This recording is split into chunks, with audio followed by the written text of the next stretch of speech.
Namaskar viewers, hello and welcome to Sunset TV. I'm Tina Jha. You're watching Question Hour, the show where we bring before you some important questions that members of parliament ask the various ministries relating to the various schemes and policies of the government.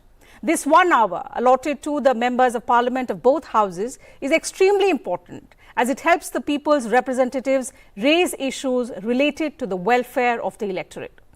On Thursday, 5th of February, a total of 15 questions were listed for oral answers in the upper house, while 160 questions were included in the list of questions for written answers. Thursday is the day allotted for ministries under the Prime Minister, Ministry of Atomic Energy, Communications, Culture, Development of the Northeastern Region, Earth Sciences, Environment, Forest and Climate Change, External Affairs, Labour and Employment, Law and Justice, Personnel, Public Grievances and Pensions, Science and Technology, Space, Tourism and Youth Affairs and Sports. Rajya Sabha member Rajiv Shukla asked the Minister of Law and Justice whether the ministry is aware that the problem of pendency is particularly acute at the lower levels of judiciary, where the majority of cases are filed and where the shortage of judges is most severe. If so, whether any steps have been taken to address this issue. If so, the details thereof, and if not, the reasons thereof. Chairman sir, भारतीय लोकतांत्रिक व्यवस्था में judiciary governance system का एक independent organ है तथा सभी मामलों को संभालने में जुडिशरी सक्षम भी है। इसी संवैधानिक व्यवस्था में हमारी सरकार जुडिशरी की इंडिपेंडेंस को लेकर पूर्णतया प्रतिबद्ध भी है। न्यायपालिका के साथ मिलकर ये सुनिश्चित करने का प्रयास करती है कि जजों को अपने जुडिशियल फंक्शन करने के लिए कंड्यूसिव इन्वायरमेंट मिले ताकि देश के नागरिकों तक न्याय की सर्वसुगम व सर्वसुलभ सुनिश्चित हो सके। ये एक व्यवस्था है जो संविधान ने हमें दी है। देखिए 2014 में चेयरमैन सर, जिला एवं अधीनस्थ न्यायालयों में जहाँ कुल सैंक्शन स्ट्रेंथ 19,518 थी, वो हमने इस 2014 के बाद उसमें 6,376 पोस्ट बढ़ा करके कुल हमारी जो सैंक्शन स्ट्रेंथ है वो 25,894 कर दी है। इसका मतलब सैंक्शन स्ट्रेंथ भी बढ़ी है। जजों के अपॉइंटमेंट वाले मामले में भी हम हाई कोर्ट को और स्टेट पब्लिक सर्विस कमीशन को, क्योंकि डिस्ट्रिक्ट जुडिशरी में जो अपॉइंटमेंट होते हैं नीचे लेवल पे एक एग्जाम होता है, उस एग्जाम के माध्यम से या तो हाई कोर्ट एग्जाम कंडक्ट करता है या state public service commission exam conduct करते हैं, और कुछ डायरेक्ट रिक्रूटमेंट वकीलों के माध्यम से भी होते हैं। जैसे 7 ईयर का कोई एक्सपीरियंस वकील है तो वो सीधा भी एडीजे बन सकता है। ये एक डिस्ट्रिक्ट जुडिशरी में अपॉइंटमेंट की प्रक्रिया है। इनका जो सप्लीमेंट्री था वो था नेशनल जुडिशियल अपॉइंटमेंट कमीशन का विषय। वो लोकसभा ने भी पास किया, राज्यसभा ने भी पास किया, इनको भी पता है। सुप्रीम कोर्ट में चैलेंज हुआ, स्ट्रक डाउन हुआ। उसके बाद एक एमओपी की प्रक्रिया विचाराधीन है। वो एमओपी की प्रक्रिया पूरी होने के बाद अगला कदम उठाया जाएगा। चेयरमैन सर, इन्होंने इंडियन जुडिशियल सर्विस के गठन का विषय उठाया। हमारे संविधान के आर्टिकल 312 में इसकी व्यवस्था की गई है। कई विषय ये कई बार चर्चा में आया, जो जजेज कॉन्फ्रेंस हुई उसमें भी आया। ये मामला अभी सुप्रीम कोर्ट के यहाँ लंबित है। किस रूप में इसको लिया जाए, सबसे पहले इसको डिस्ट्रिक्ट जुडिशरी में लागू करें, कैसे करें, राज्यों के हाई कोर्ट से भी इसमें कंसल्टेशन प्रोसेस किया जा रहा है। ये विषय अभी pending. Nominated member Harshvardhan Shringla asked the Minister of Development of Northeastern Region to state the details of progress achieved in infrastructure projects in the Northeastern region.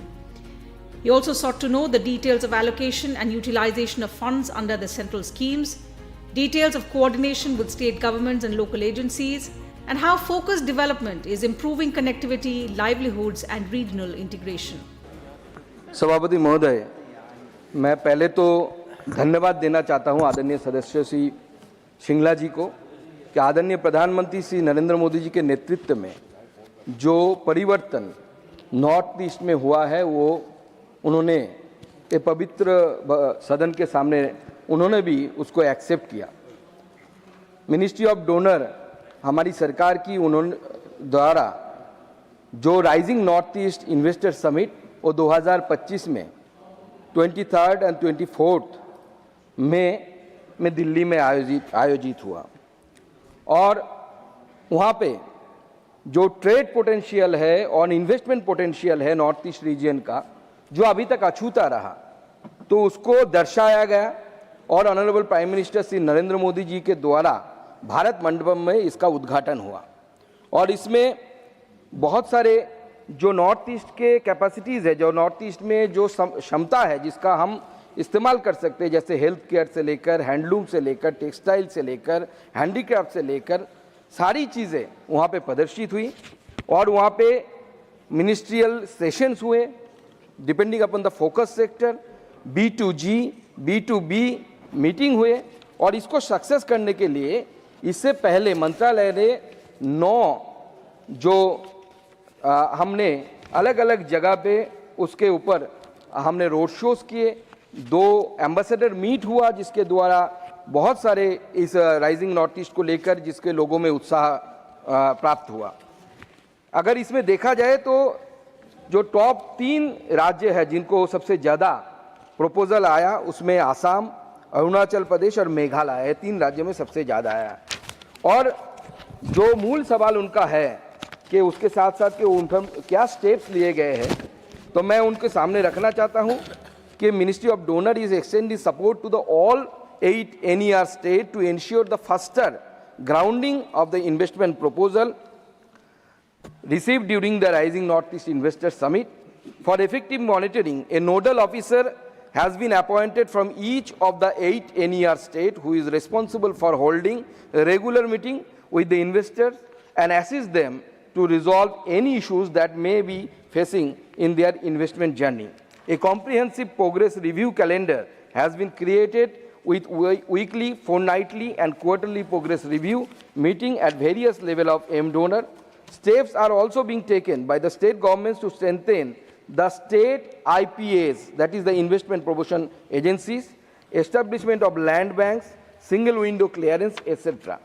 So I would like to say that under the leadership of Manya Pradhan Mantri Sri Narendra Modi ji, the Northeast is going through a kind of transformation, and it will become the driving engine of one of the driving engine of Indian economy. Member Bhuvaneshwar Kalita asked the Minister of Science and Technology about the number of Indian languages which are currently supported by Bharat Gen's AI models and the roadmap for full language coverage. He sought to know the specific applications of Bharat Gen in the healthcare, agriculture, education and governance sectors, the number of technology innovation hubs and translational research parks currently active under the Bharat Gen network, and the institutions which are part of the Bharat Gen consortium and what role it plays in its development. Well, sir, I must compliment the honourable member for having asked a very significant question which is very relevant to the contemporary times and has futuristic bearing also. We would recall that the Honourable Prime Minister Modi ji had launched India AI mission in March 2024, and this Bharat Gen, which the Honourable Member is referring to, was also an outcome of the mission. And the peculiarity or the special feature of this is that this is a government-owned sovereign AI model of long language. So this is the first of its kind, which is owned by the government, but it is sovereign. And it is tailored to the Indian languages and the Indian societal text. So there are very few models like this across the world. And if you see in Asia also, we only have about 6 countries, China, Japan, Thailand, Singapore and Malaysia, who have a long language model. But that too is not the same as ours for the simple reason that they are a much more homogeneous society. The languages spoken across the nation are just 1 or 2. We have 22 languages in the 8th schedule, and as the honourable member is referring to the expansion part of it, we have already completed 15 languages, and I think we will be completing the rest of the remaining, and we'll be complete with 22 in this month itself. And out of those 22, because this has 3 modules, the text, the speech and vision. And then, of course, the dedicated domains like Ayurvedic, Agri, and legal system. So all the 22 will have text completed by this month, and 15 will have also the speech and the vision model. And therefore, this is going to be a huge game changer for all the stakeholders. We are following a very integrated approach, whole of science, whole of government, whole of nation. So as he rightly mentioned, the Bharat Gen initiative has been undertaken or spearheaded by IIT Bombay, but we have 7 other institutions as a part of the consortium, which include IIT Hyderabad, IIT Madras, IIT Kanpur, IIT Mandi, IIT Indore, and so on.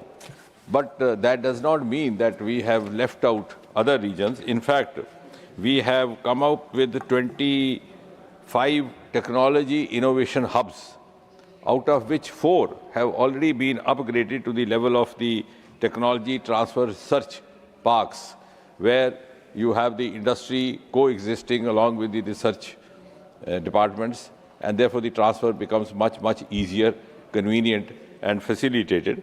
And these 4 upgraded are IIT Indore, IIT Kanpur, IIT Dhanbad, and Indian Institute of Sciences in Bengaluru. The rest are also living up to the same mandate of robotics, AI, ML, cyber security, and gradually we are expanding out. But when we come to the languages part of the Bharat Gen model or module as such, the languages of the Northeast, which are a part of the 22 languages included in the 8 schedule, will also be included. Rather, I would add that since this is a dynamic process, sometimes we may require more than 22 also. So that's precisely what I was suggesting with the team and discussing. After we have completed the 22, we may go further also. Like, for example, in Uttar Pradesh, you have 3-4 dialects, even for Hindi. So to begin with, we take Hindi, because when the AI model speaks, it speaks in a different dialect, and the translation or the conversion of it to another language or another vision or another text sometimes becomes more appropriate. So we are in a dynamic expansionist mode, and we might go even beyond 22 languages and beyond these regions. So certainly Northeast would be a very much definite part, because Northeast already has been a high priority for Prime Minister Modi. Rather, this gives me an opportunity to say that Prime Minister Modi, as Prime Minister, has travelled almost 70 times to Northeast, which is more than the number of times put together by all the preceding Prime Ministers have travelled to Northeast. Member Brij Lal asked the Minister of Law and Justice about the objectives and scope of Nalsa Veer Parivar Sahayata Yojana 2025. He sought to know the number of legal service centres proposed or established at the state and district Scenic Welfare Board levels, along with the status of their coverage in the states and union territories.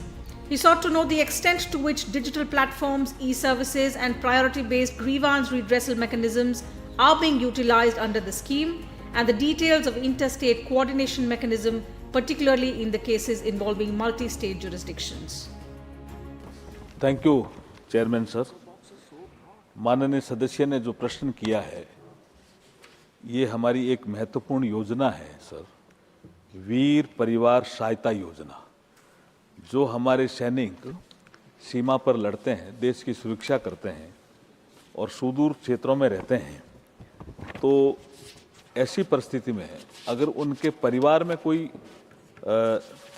झगड़ा हो गया, कोई जमीन का विवाद हो गया, कोई उत्तराधिकार से संबंधित कोई मामला आ गया, कोई फैमिली डिस्प्यूट आ गया और विरासत या पेंशन संबंधी कोई मामला आ गया, तो वो वहाँ ड्यूटी कर रहे हैं। तो तय किया गया कि हमारी जो नालसा है उसके साथ एक योजना बनाई जाए, और इसका जो शुरुआत की गई है वो श्रीनगर में 2025 में ही की गई, वीर परिवार सहायता योजना नालसा के माध्यम से। वो वहाँ ड्यूटी करें, हमारे सेना के जवान या कोई ऑफिसर भी हो सकता है, पैरामिलिट्री फोर्सेस का भी हो सकता है। कोई लीगल झगड़ा आ गया है तो हम उसको यहाँ सेटल कराने के लिए, लीगल सहायता कराने के लिए जो हमारे जिला सैनिक बोर्ड होते हैं, राज्य सैनिक बोर्ड होते हैं, उनमें हम आर्टिकल 39A के तहत उनको सहायता उपलब्ध कराएंगे। लीगल सर्विस क्लिनिक के पैरालीगल वॉलंटियर्स और पैरा पैनल एलिजिबल केसेज की पहचान करके उसके डिस्पोजल हेतु मदद करेंगे। उनको यहाँ आने की जरूरत नहीं होगी ताकि वो अपनी ड्यूटी आराम से कर सकें। जहाँ तक इन्होंने उत्तर प्रदेश से संबंधित डेटा पूछा है, चूंकि योजना 2025 में ही लागू हुई है, निश्चित रूप से जो इन्होंने जिस कैटेगरी की बात करी है उनके डेटा भी हम तैयार करेंगे कि पहले की सरकारों ने इस संबंध में ना तो उन्होंने कोई चिंता की, ना उनका ऐसा चिंतन था कि कोई सैनिक लड़ रहा है, देश की सेवा कर रहा है, सीमा की सुरक्षा कर रहा है, वो किसी लीगल मामले में फंस गया तो उसकी कानूनी मदद की जाए। ये नरेंद्र मोदी जी की सरकार है जिन्होंने इस संबंध में चिंतन भी किया और योजना भी वो लेकर के आए। वीर परिवार सहायता योजना के क्रियान्वयन की मॉनिटरिंग हेतु जो माननीय सदस्य ने पूछा है, नेशनल, स्टेट और डिस्ट्रिक्ट लेवल पर एक स्ट्रक्चर्ड कोऑर्डिनेशन कमेटी स्थापित की गई है ताकि रक्षा कर्मियों, शहीदों एवं एक्स सर्विसमैन के परिवारों के लिए वेलफेयर मेजर्स के इफेक्टिव इम्प्लीमेंटेशन और मॉनिटरिंग को सुनिश्चित किया जा सके। अभी तक जो हमारी जानकारी है जिसके अनुसार 31/12/25 की स्थिति के अनुसार एक नेशनल लेवल पे 12 राज्यों में और 269 district level coordination committee functional है। उत्तर प्रदेश में भी कमेटी फंक्शनल है। In the Lok Sabha, the question hour could not be taken up due to protests by the opposition parties. Amid the disruption, Speaker Om Birla expressed concern over the conduct of members in the House, emphasizing that maintaining the decorum of the House is the collective responsibility of all the members. मैं माननीय सदस्यों से आग्रह करता हूं कि वह सभागृह की मर्यादा को बनाए रखे, बैनर, तख्तियां, नारेबाजी न करे, आप सदन को चलने दें। बजट पर, महत्वपूर्ण बजट पर चर्चा होगी, सबको अपने विचार व्यक्त करने का अवसर मिलेगा। We bring before you some questions that were listed for written answers in the lower house of parliament. Member Dr. Sanjay Jaiswal asked the Ministry of Civil Aviation whether the government has any plan or initiative to provide affordable breakfast, tea and snacks at airports across the country, particularly for passengers travelling under the Udan scheme, in view of the complaints received regarding high food prices at the airports. If so, the details thereof, including the measures taken or proposed to be taken to ensure availability of quality, budget-friendly food options for the Udan passengers, and if not, the reasons therefore. He also sought to know whether the government proposes to consider such a measure to make air travel more inclusive and affordable, and if so, the details thereof. Replying to the question, Minister of State in the Ministry of Civil Aviation, Muralidhar Mohol, informed that in order to address the demand for affordable food and beverage options for passengers, initiatives have been undertaken at several airports to introduce low-cost outlets such as Udan Yatri cafes. These outlets provide basic food and beverage items at affordable prices. The facility of Udan Yatri Cafe has been introduced at Kolkata, Chennai, Ahmedabad, Pune, Bhubaneswar, Vijayawada and Holongi airports. The introduction of Udan Yatri Cafes or similar low-cost food outlets at other airports is at the discretion of the respective airport operators. Member T. Uday Srinivas asked the Ministry of Housing and Urban Affairs about the steps taken during the last 5 years to promote green buildings and adoption of the Energy Conservation and Sustainable Building Code across the country, including incentives, awareness campaigns and capacity building initiatives. He sought to know details of the funds allocated and utilized for such initiatives, also the number of states and urban local bodies implementing ECSBC or equivalent green building codes, particularly for the state of Andhra Pradesh. In response to this question, Minister of State in the Ministry of Housing and Urban Affairs, Tokhan Sahu, informed that the Energy Conservation and Sustainable Building Code, ECSBC, is framed by the Bureau of Energy Efficiency, BEE, in 2024, replacing the Energy Conservation and Building Code, ECBC. The Energy Conservation and Sustainable Building Code applies to new buildings or building complexes, whether residential, commercial or official use, with a minimum connected load of 100 kilowatt or a contracted demand of about 120 kVA and above. Under awareness campaigns and capacity building programs in states and union territories, a total of 973 training programs were conducted, and approximately 41,000 officials have been trained on ECSBC, ECBC by the Bureau of Energy Efficiency in the last 5 years since 2021. The Minister further informed that CPWD Works Manual mandates all major projects to be minimum 3-star up to 5-star Griha rating for certification, in which all eco-friendly features are integrated part of all projects. With respect to the allocation, the Minister informed that during the last 5 years, an amount of 54 crore 20 lakh 55,329 rupees have been allocated to various states and union territories under energy efficiency programs implemented by BEE. The BEE develops and updates the code, states adopt it through legal notification, and the urban local bodies integrate its provisions into the building approval and permitting process as well. Approximately 1,400 urban local bodies across 27 states and union territories have adopted the ECBC for implementation.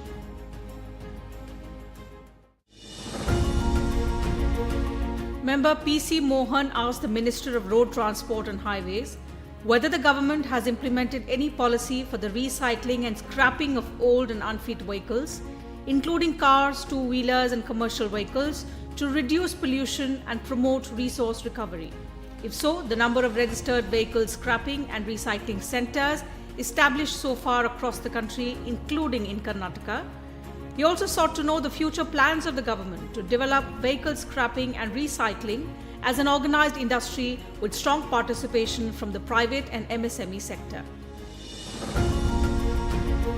Replying to the question, the Minister of Road Transport and Highways, Nitin Jairam Gadkari, informed that the government has formulated the Voluntary Vehicle Fleet Modernisation Programme to address concerns on vehicular pollution and envisages voluntary scrapping of old and unfit commercial and personal vehicles.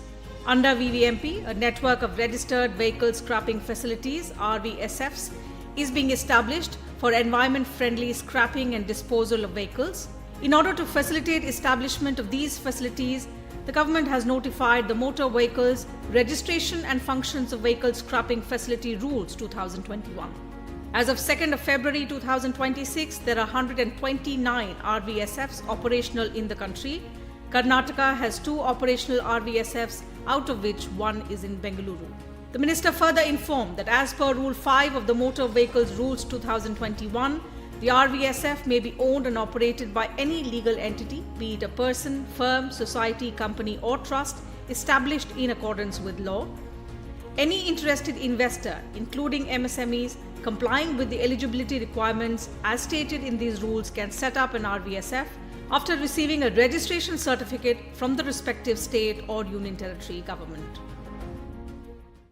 So that brings us to an end of this program. Thank you very much for your time.